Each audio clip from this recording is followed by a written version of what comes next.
Welcome back to Different Facets of Happiness. I'm Jackie Denise, and today we're joined by the luminous Leanne Rose, a spiritual channel and intuitive guide whose work invites us to remember the truth of who we are.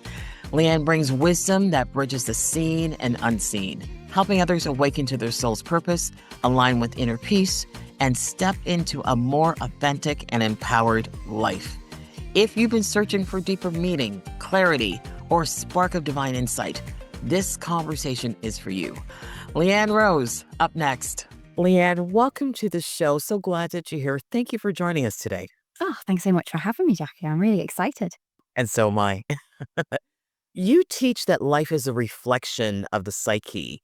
What's the most surprising or confronting truth someone discovers when they first begin seeing life through that lens?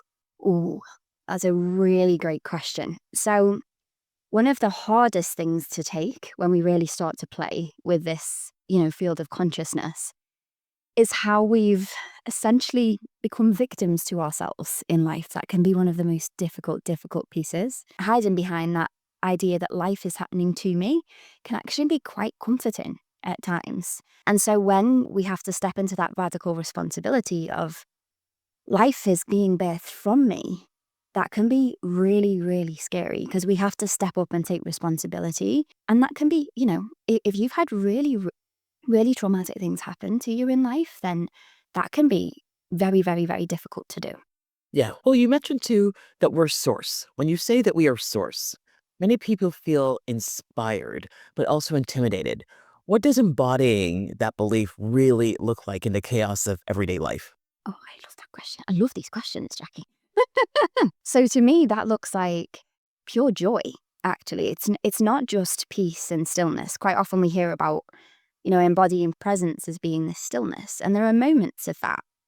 But for me, embodying source feels like life being a profound adventure. And, it's different for everyone. Yeah. We're all each very unique expressions of source, aren't we? So Yes. it could be different. We are different in our essences. But for me, it looks like profound joy. Seeing the invitation in every moment and leaning in to the sticky bits, knowing that they're happening for me, not to me. Okay, so is it a shift in mindset? Yes. And I suppose the best way I like to describe it is that it's a shift in beingness. So the mind is involved, but it's much bigger than just the mind. We start to engage with life differently from the heart space, from the solar plexus, from the womb. It's a whole body experience, not just the mind. And we sometimes we like to stay in the mind, but what I would say is that that's probably not an embodied experience that you're having. Well, Leanne, you've worked with many, many celebrities and high-level clients, Hollywood actors, best-selling authors. What patterns or inner wounds do even the most successful people quietly carry? So I love this. And, this was one of the most profound pieces for me is actually those who have the most quite often sometimes carry the most scarcity, the most fear, the most kind of fear of losing it all. And it actually becomes incredibly difficult to be present when there's so much to lose. That's one thing that I've definitely, noticed is that, when I work with my really, really high profile clients, one piece that I'm bringing them back to is the basics. It's basics of gratitude for what they actually have. Because sometimes people have a lot, but they can't enjoy it because of the fear that consistently runs through their system.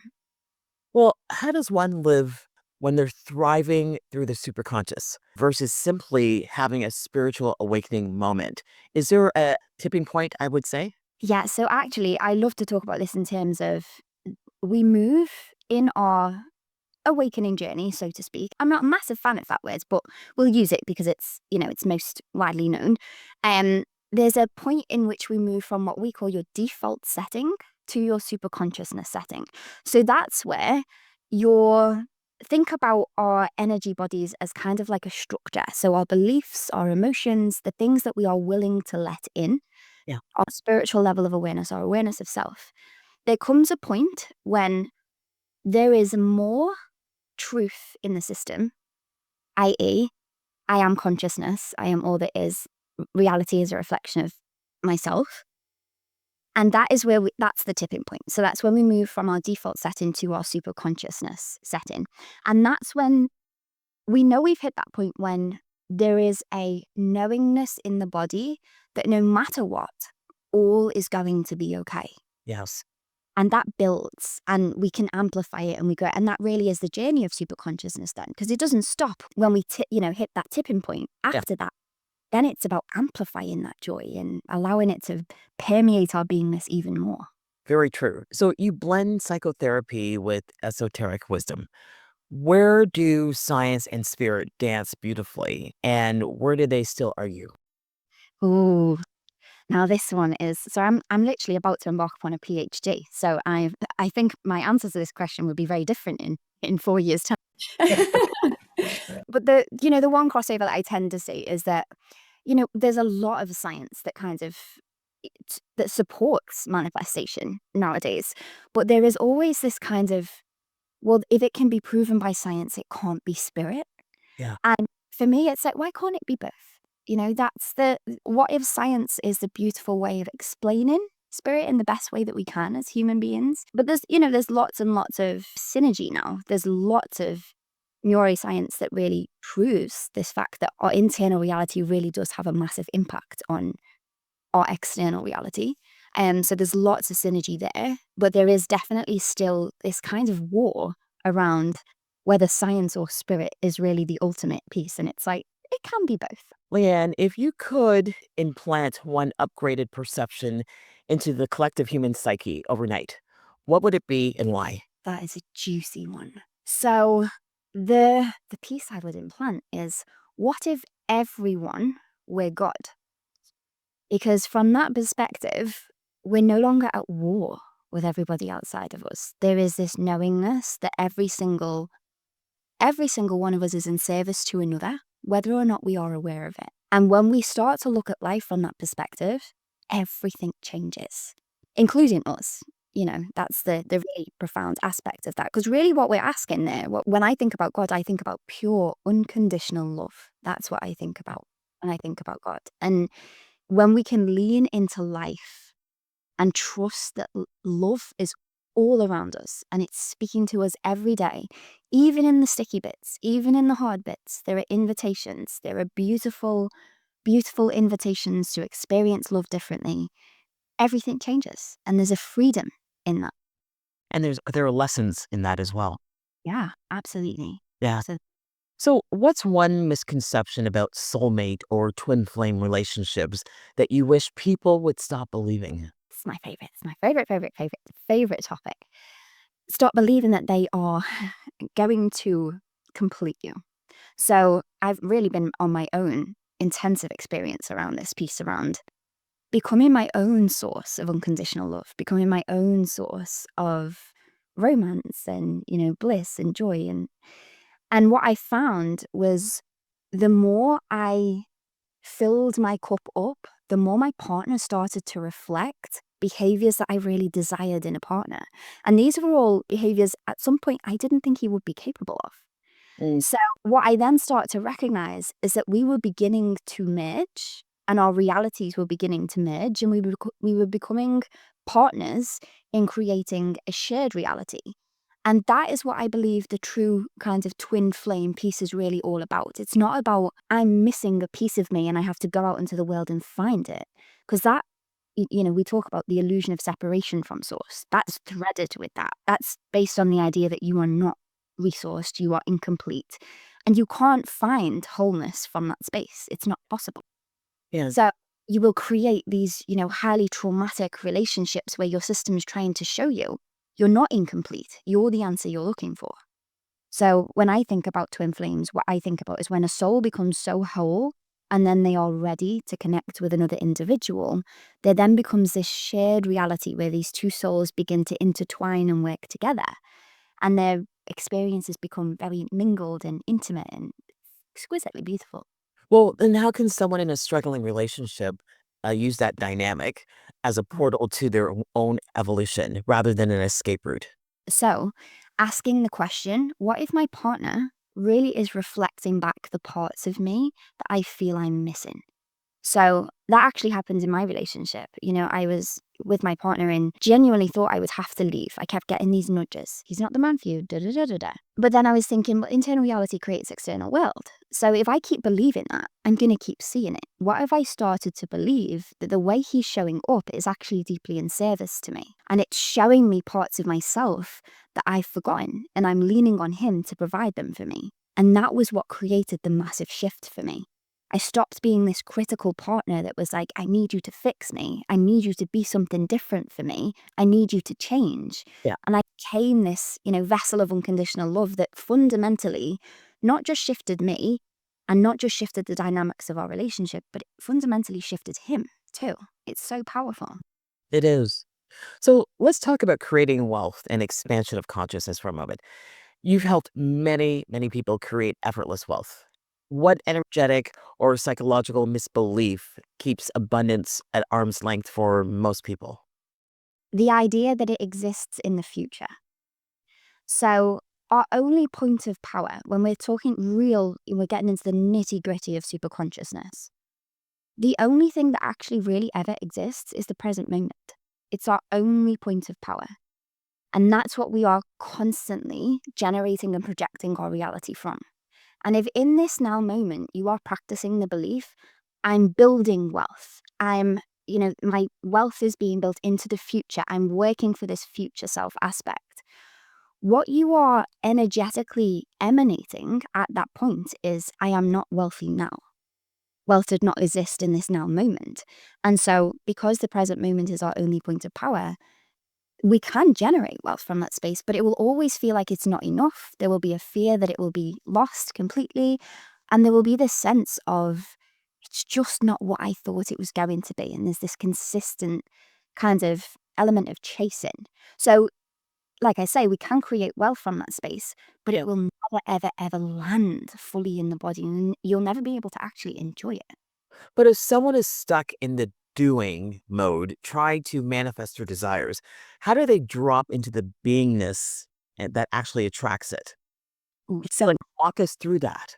yeah, absolutely. So I actually have a framework called the Freedom Framework. It's based on what we call the four dominant energies of the universe. So that's, I won't go into the ins and outs of it, but essentially it's balanced and unbalanced masculine and feminine energy. So when we find ourselves in that obsession with the doingness, we're in our unbalanced masculine. It's that hyperdrive that I really need to work for myself. Nobody else is coming to save me. Only I can be, resilient and trust myself. In that point in time, we've completely forgotten that we are interconnected with the web of life and that life wants to support us. And we're actively pushing it away. And the only way we can allow that in is through connection. So it doesn't really matter how you build connection in the body from that space. What matters is that the core frequency of connection is met in the body. So that could look like connecting with loved ones, connecting with support networks that are going to really assist you with certain things. It's really about dropping that level of, I have to do it all myself, and surrendering to the idea that life desires to support you. It wants to pour in abundance. It's literally the reason for your existence. And the only thing stopping that is your kind of abrasive, I need to do this all myself. And that is a journey. And it's a very embodied journey. A lot of somatic practices are needed to really engage with that, because we can't understand it from the mind. It has to be an embodied experience. And when we're in our hyper masculine, we're only living from the mind. And there's that real kind of fight or flight mode. And we have to, neurologically, we have to switch that off and remind the body that we're safe to be able to access that higher thinking. Well, you also talk about transforming reality in ways that feels like magic. In your eyes, what is magic really? And why have we forgotten that we carry it? A lot of people don't know that we have it. Yeah, that's true. So, and that's by design. So we're really entering the real super conscious aspect of my work now, which is essentially the reason for life is to wake up to the joy that we are the creators of our reality. It's intentional that we forget it, because when we have those moments of remembrance, because it's contrasted with those moments of feeling powerless, it feels so exquisite. It feels so juicy. So it is by design that we forget. It's not that you're broken or anything like that. It's literally part of being human. What I see it as is remembering that we quite often in manifestation circles, we talk about tapping into the field or tapping into the quantum. But in my work, it's really about remembering that you are the quantum. you are the field. You are literally everything in existence. And it's about remembering that wholeness and shaping it through, not even through like will, because it, that kind of has this clunky controlling kind of factor to it. It's through expression. Like life is about expression. It's creativity. It's joy, fun. This is a game, to ourself as consciousness. And so when we're embarking in magic, what we're really doing is coming home to the self and expressing that in a really delicious way. So true. Now, you just talked about stepping into or tapping into the frequencies versus the current reality. Because I want to talk about 3D for a second. Can you give us a concrete example of a moment in your life when something impossible became really real for you? Yeah, so I remember a while ago feeling the intense pressure of being a CEO, business owner, and feeling like I constantly had to show up on social media all of the time. And I remember feeling like this feels so precious. And I'm not a social media girl. I know I'm young, but I've always been a grandma in that respect. And I can't be dealing with all this. But there was this knowingness, there was this invitation of, okay, there's an axe growing in my system because the invitation here is to create a different way, to create something different. And so I lent into my practices, I lent into the frequency pieces, I lent into all the, pieces that I teach. And I let it go. I was like, yeah. And this was at Christmas. I remember this really distinctly. I'm just going to enjoy Christmas with my family. That's what I'm going to do. I'm going to put my phone down, I'm going to turn it off, go and enjoy Christmas with my family. And for the full 2 weeks, I was completely off. I didn't worry. I didn't stress. I was just embodying the frequency pieces. And when I got back to work, there was a message in my inbox from a dear old friend asking me if I could help out in her membership. And from that knock-on effect, and she was nothing to do with social media, this was just an old time friend that kind of just popped in from nowhere. Yeah. And as a knock-on effect from that, I had my biggest month ever purely from this one piece that had kind of been attracted in energetically. And Is that something? isn't it? Really, I was profoundly blown away. You completely let it go. Yeah. And remove yourself from it. Yeah, there was just this knowingness. It was done. My system will find a way. It's done. The frequency's there. The experience is lived. It's happened. And before you knew it, it kind of showed. And the juice for me is always in what I always love to say to myself, a source, is show me the most beautiful and surprising way this can show up for me. Yeah. Then I'm not attached to the how. Then I'm really like, ooh, show me in a way I just really wouldn't expect it. Yeah. Well, what's the most or the biggest myth about the law of attraction that actually keeps people disempowered? I would say that it's the fact that your thoughts create your reality. Because essentially, your thoughts are nothing more than really a side effect of your identity, of who you believe yourself to be. And that's what creates your reality. It's who you are, not just what you're thinking, that generates reality. And so this is why, the work in superconsciousness is so profound, because we're not just thinking about these itty bitty thoughts or trying to lock in these itty bitty emotions here and there. We're building the identity with essentially it's remembrance that we're doing. But as human beings, we like to think about, building things out. We are reconnecting to the truth that I am it all. Anything is possible. I am truly limitless. And so that as a byproduct then generates thoughts that are of that caliber. It generates emotions that are of that frequency. And then the knock-on effect is that the law of attraction then, brings all those beautiful pieces. But I tell you the other thing as well is that one piece I've really been playing with recently Yeah. is this idea that you're attracting something in also generates this idea that you are lacking something in the now moment. So I've never really spoken about the law of attraction. I don't speak about it at all in my work because it invokes this idea that we are magnetizing something to us. And so in the now moment, what I'm saying is it's not here. That's what I'm saying. Yeah. Right. And so what I love to think about instead is that this is why I love the mirror analogy, that reality is the mirror. It's not that you're pulling something in. It's not that you're having to, pull by force. You're literally just becoming more of who you are, more abundance, more joy, more bliss, more everything. And then life just effortlessly mirrors that back to you. You're not having to drag anything in from this place of being without, you're allowing more of yourself to shine, and then life can mirror it back to you. That's where the effortless piece comes in. Yeah. Leanne, my final question to you. When you're manifesting something big now, do you still use a structure or a ritual or scripting, or is it just purely energetic? You mentioned about the mirror, but is it purely energetic alignment and identity collaboration? And through what is your current process? Can you give us an example or walk us through it? Yeah, absolutely. So it's funny you should ask that because, one thing that I do is track the collective up levels that we're moving through collectively.